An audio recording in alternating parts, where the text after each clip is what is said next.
Gracias a todos por estar acá. Puntualmente vamos a estudiar metafísica basándonos en las enseñanzas número 1 del maestro Maitreya y número 2 del maestro Saint Germain. Ustedes están estudiando un curso, hasta donde tengo entendido, que se denomina el libro de la vida. Entonces vamos a repasar un poquito de esos puntos clave para saber, número 1, cómo llegamos a esta situación humana en la que nos encontramos. Y número 2, vamos a ver cómo vamos a recobrar en nuestro estado superior o divino. Todo lo superior es lo divino. Entonces, eso es de lo que se trata, lo que vamos a ver el día de hoy, y iremos avanzando. Si hay dudas, preguntas, aportaciones, siéntanse libres de participar de todo esta actividad del modo que ustedes gusten. Iremos avanzando con todo este propósito.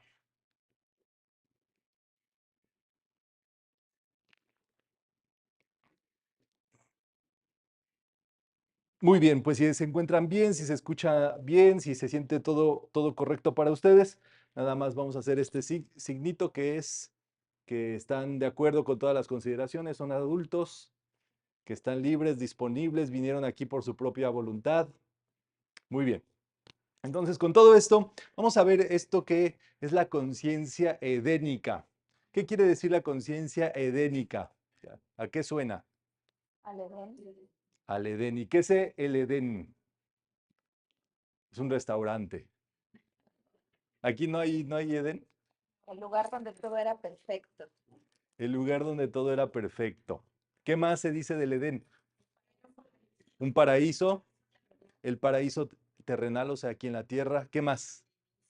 El inicio de todo, qué interesante. El inicio de nuestra vida acá como seres humanos. Era donde estaban Adán y Eva, que andaban encueraditos bien felices. La Y primera playa nudista. la primera playa nudista, ¿verdad? ¿Qué es el Han y qué es el Hai? ¿Cuál es la nudista de acá, Ale? No me has llevado. Luego te platico. Eso.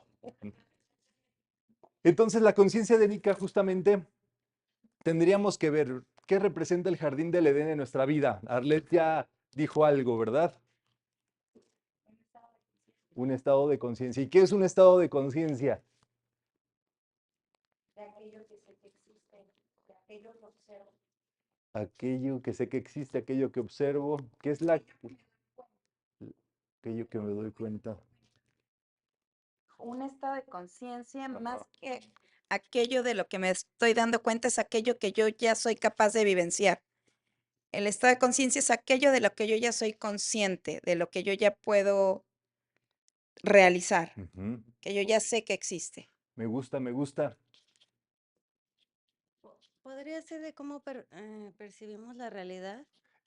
Tienes totalmente claro el asunto. ¿Cómo te llamas? Raquel. Raquel.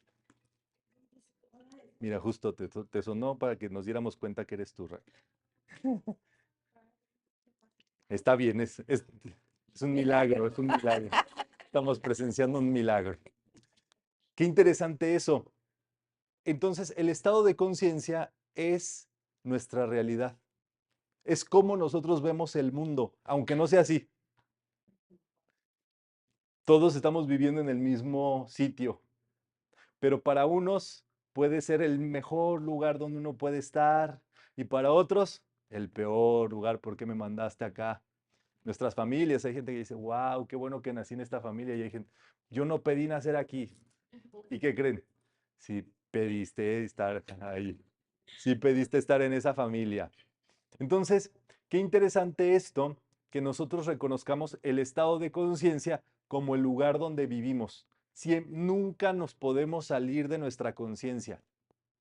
Ahora bien, vamos a ver que hay niveles de conciencia y cada uno de nosotros vive en distintos niveles. Una persona, por ejemplo, que se la vive pensando en el amor, en me quiere, no me quiere, o en voy a estar solo, o voy a estar pensando en los quereres. ¿En qué estado de conciencia vive esa persona?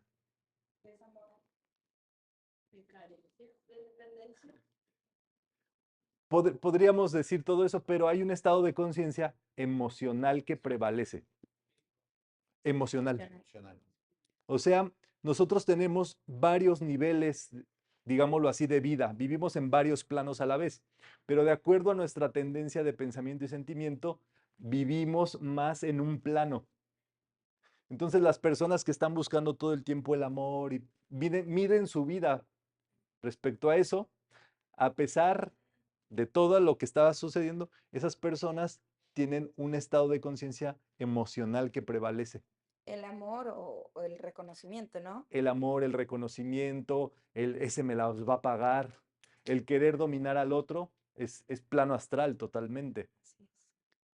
Luego hay personas que se la pasan pensando en los dineros, hacen planes, hacen proyectos justo de poder, de cómo hacer. Esas personas viven en el plano mental. Su estado de conciencia que prevalece es en el estado mental. Hay personas que ahora sí están todo el tiempo con la materia, con las cosas físicas, buscan tener más, acumular. Estado de conciencia físico. Su estado de conciencia que prevalece es carnal, terrenal, físico. ¿Vamos bien hasta acá? Y luego hay otro que es ya es metafísico. Bueno, todos estos que hemos visto todo esto es pura metafísica. Pero el tema es que es el estado de conciencia etérico. Eso como que se les ocurriría que puede ser. Que está en el éter, que no lo hemos ver. Sí, pero a ver si tienen más para. ¿Quién está viviendo en el interiorismo?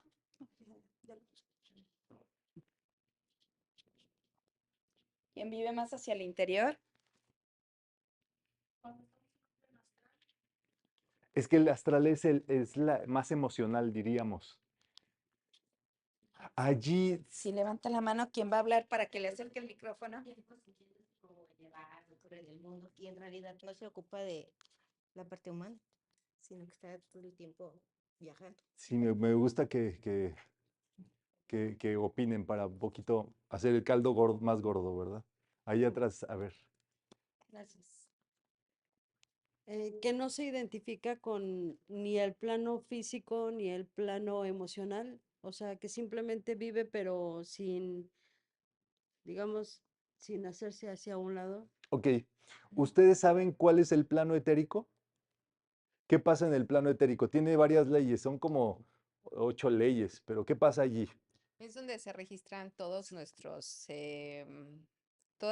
vidas, ¿no? Lo que Todo, vamos sucediendo, lo que va sucediendo. exactamente. Es un campo energético puro donde se tiene registro de todo, todo lo que ocurrió en este grupo, en esta sala, en nuestras vidas pasadas, está en nuestro doble etérico. Entonces, allí también no es como que se pueda confiar mucho, porque también es un estado de conciencia que depende ahora sí de cómo lo trabajas o cómo lo has trabajado. Entonces, eso nos vamos a meter hoy en la segunda parte de esta actividad. Y luego está la conciencia divina, la conciencia edénica. ¿Vamos?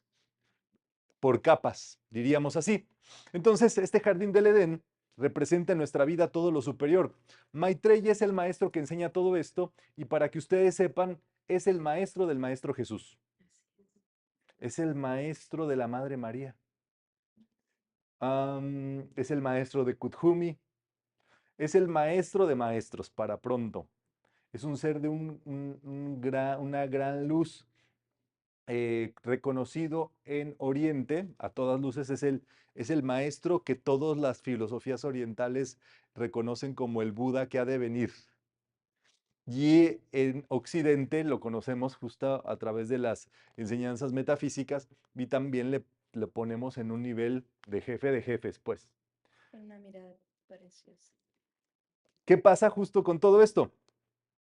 Nosotros tenemos distintos planos en los cuales nos movemos y todo comenzó con la exhalación, el principio, como dijeron. La primera vez que salimos de Dios, fuimos exhalados de Dios. Allí se llegó a tomar conciencia de la identidad individual. Esto hace mucha correspondencia como cuando nosotros nacimos por primera vez acá con nuestros padres. Por ley de correspondencia van a ver que la primera vez que llegamos al mundo, pues éramos unos babies. Y allí el objetivo era que lográramos identidad. Un bebé lo que necesita es identidad. De allí a los 21 años, lo que necesitan todos esos seres es generar su identidad personal. Ya a partir de los 21 lo que necesita es destruir la identidad personal. Es muy interesante ese proceso. Pero si una persona, no generó identidad personal en los 21 años, son esos adultos que todo el tiempo son como niños queriendo demostrar que son, que hacen, que pueden. ¿Y por qué? Por no haber generado en los primeros 21 años su identidad. Es muy fuerte. Yo me pondría a llorar, ¿verdad? Si yo escuchara eso, porque sí.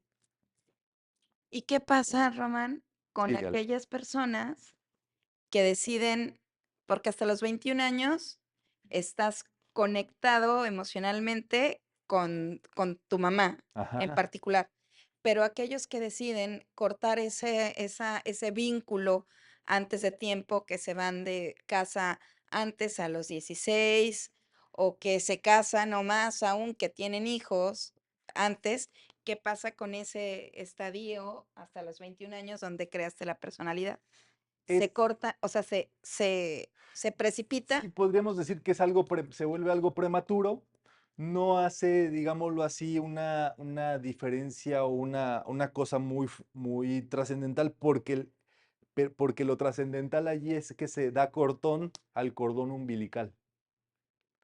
Entonces, cuando se corta el cordón umbilical energético entre padres e hijos, es a los 21 años más o menos, pero ya hay una etapa allí como de preparación. Entonces, en muchas ocasiones hay chicos que se van de su casa a los 17 o los padres fallecen antes de los 21. Entonces, está como en ese proceso, digámoslo, pero un ser humano sigue generando identidad personal con padres o sin padres hasta los Ok, 21. ya. O sea, el proceso de identidad personal es algo donde tú dices quién soy, dónde vivo, cuál es mi realidad, de qué se trata la vida, o sea, como a grosso modo. ¿Vamos bien hasta acá? Y cuando entramos por primera vez a este mundo, nosotros entramos como llamados santos inocentes, entramos para reconocer nuestra identidad individual en el yo soy. Entonces, el mundo estaba hecho prácticamente de pura luz. El mundo no existía la tierra oscura, la tierra era transparente. Y adentro de la tierra lo que hay es un sol, que es el núcleo de la tierra. Entonces, los primeros maestros y las primeras vidas acá eran con una tierra transparente como un sol, que simplemente, dicen los que vivieron en ese tiempo, no había diferencias entre los cielos y la tierra porque el sol estaba en el centro de la Tierra y el sol también encima de nosotros. Pero en ese tiempo tampoco nosotros teníamos otro pensamiento, simplemente nos identificábamos con la identidad divina, con el yo soy. ¿Vamos bien hasta acá? Aún se vivía compartiendo la conciencia yo soy de sus padres dioses. Ahí está la clave. No era porque nosotros tuviéramos ya conciencia del yo soy, era porque ahí estaba papaíto y mamaíta divinos. Ustedes tienen padres espirituales, no son sus padres físicos. Hay un linaje espiritual, hay, digámoslo así, una descendencia divina de la cual provenimos. Y entonces nuestras vidas van mucho en búsqueda de esa vida o ese linaje espiritual, hasta que en algún punto hacemos clic o hacemos match con eso, y entonces es allí donde vienen las diversas filosofías, escuelas, y las personas que de verdad, digámoslo así, se simpatizan con metafísica, es porque su linaje espiritual era metafísica. Pero le estoy hablando que eso tomó millones de años para que pudiera existir metafísica como hoy la vivimos. Pero habrán otros que habrán estado en su linaje completamente en el Buddha-dharma o con el señor Gautama, que son de ese linaje, que no está muy lejos del de metafísica, porque todos esos linajes son de Amida Buda. Pero, por ejemplo, el maestro Hilarión, Lady Rowena y otros maestros tienen otros linajes de otros Budas. Entonces, ahí, digámoslo así, se van abriendo más las vertientes. Pero de que hay alguien que te ha alimentado espiritualmente toda tu vida, lo hace. Y algo que habíamos hablado previamente acá es que todos tenemos guardianes espirituales. Bueno, todos los que sabemos que tenemos, existen guardianes espirituales y hay guardianes que te están cuidando tu vida espiritual. Y obviamente te protegen para que no te pase cosas, para que puedas llegar a la meta espiritual. Pero su objetivo es espiritual. O sea, sí te protegen de que no te atropellen, pero para que puedas estudiar posteriormente la espiritualidad. Pero ellos no tienen un fin físico. Ay, tú dime de qué. Me haces dar curiosidad porque si dices que estos linajes pues han sido, digamos, de otros planos que no conocemos,